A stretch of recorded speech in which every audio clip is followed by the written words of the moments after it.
Hello అండి, జై శ్రీకృష్ణ. ముందుగా నా వీడియో నచ్చినట్టయితే కనుక లైక్ చేయండి, షేర్ చేయండి, కామెంట్ చేయండి.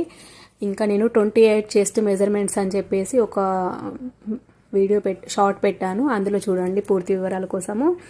ముందుగా ఫ్రంట్ షేప్ తీసుకోవాలండి. తర్వాత నెక్ దగ్గర నుంచి మనం 1 ఇంచ్ మార్కింగ్ చేసుకోవాలి ఇటు.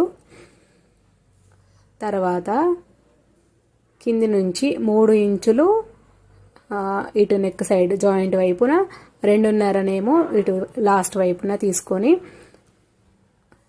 షేప్ తీసుకోవాలి. ముందుగా లైన్ వేసుకొని తర్వాత కటోరీ సైజ్ ఎంతవరకు అయితే ఉందో అంతవరకు కొంచెం షేప్ తీసుకోవాలి. మన కటోరీ వచ్చేసి 5 ఇంచులండి. ముందుగా 2.5కి స్ట్రైట్ మార్క్ పెట్టుకోవాలి. ఇంకా ఫ్రంట్ వైపు మార్కింగ్ చేసుకున్న దగ్గర నుంచి ఇటువైపు 2.5కు ఒక మార్కింగ్ పెట్టేసుకొని ఇక్కడ 1 ఇంచ్ మార్కింగ్ ఉంది కదా నెక్ దగ్గర, ఈ